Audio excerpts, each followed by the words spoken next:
Rank 1, the entered apprentice. Your initiation is silent, symbolic, ancient. You are blindfolded as you enter the chamber.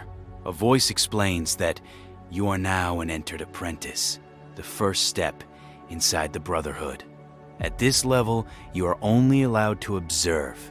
You study the symbols used by the Order, the square, the compass, the unfinished stone. But during your lessons, your mentor hints at something deeper. Freemasonry, he explains, was never only about builders. It was about influence. Throughout history, powerful men gathered inside lodges. Politicians, bankers, military leaders. One historical name appears often in the stories: George Washington, the first president of the United States, also a Freemason. But your mentor suggests something unsettling. What if the lodge was not just a meeting place? What if it was where decisions were quietly shaped? You begin researching on your own. You notice patterns, presidents connected to lodges, influential figures sharing the same symbols. Maybe coincidence, or maybe something else. For now, you are only an apprentice, but the deeper secrets lie further inside. Ranked 2. The Fellowcraft. After months of loyalty, you advance. Fellowcraft. At this stage, the teachings become more philosophical. Your mentors speak about knowledge and control. They explain that real power rarely appears in public. Instead, it moves quietly through networks, ideas introduced into universities, policies discussed inside private rooms, economic shifts predicted years in advance. One evening, your mentor shows you historical documents. He mentions another famous Freemason, Benjamin Franklin, scientist, diplomat, strategist, a man who helped shape the birth of a nation. Your mentor asks a question. What if Freemasonry was more than a fraternity? What if it was a network connecting the most ambitious minds of every generation? You begin attending closed meetings, discussions about global markets, technology, political shifts. Nothing illegal, but something feels calculated, like pieces on a chessboard being slowly arranged. And you realize something unsettling. The people in this room think decades ahead, while the rest of the world thinks about tomorrow. Rank 3, Master Mason. Finally, you reach the rank of Master Mason. The ceremony is older than any government alive today. Candles flicker around the chamber.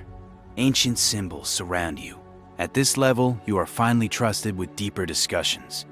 The lodge no longer talks only about philosophy. Now the conversations shift toward influence, economic trends, political alliances, technological change. One senior member explains the philosophy quietly.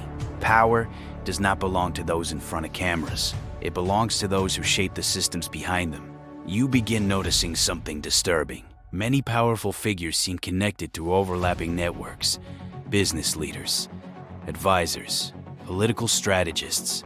None openly admitted.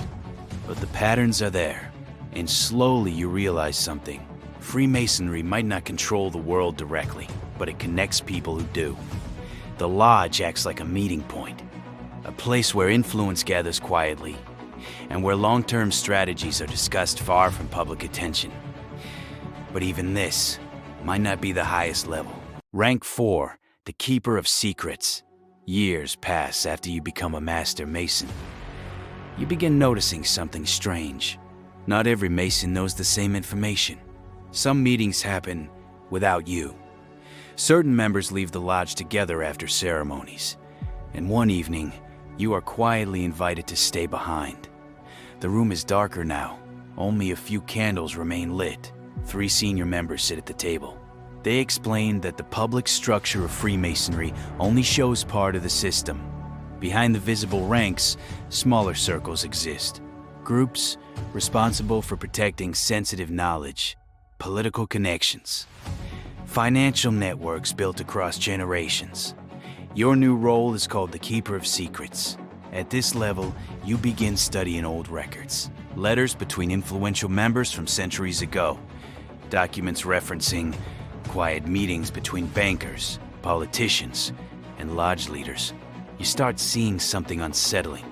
Freemasonry was never just about symbols. It was about networks that survived wars, revolutions, economic crashes. While governments changed, the Brotherhood quietly continued. Your mentors remind you of one rule: true power survives by staying invisible. And suddenly, you realize why so little is known about the highest levels of the order. Rank 5, the Architect. Years after becoming the Keeper of Secrets, you are invited to a smaller, more exclusive council, the Architects. Here, discussions shift entirely from history to strategy. Global finance, political revolutions, technological transformations. The Architects view the world as a living chessboard. Some members operate inside banks, governments, and multinational corporations. Others advise political leaders from the shadows. The purpose is simple: guide events without anyone noticing. You learn that influence does not need visibility. Then, the rituals begin. Symbolic gestures, meditation. Ancient ceremonies meant to focus the mind, strengthen loyalty, and unify the council's collective will. Not for religion, but as a tool of power. The energy generated in these sessions enhances strategic thinking and foresight.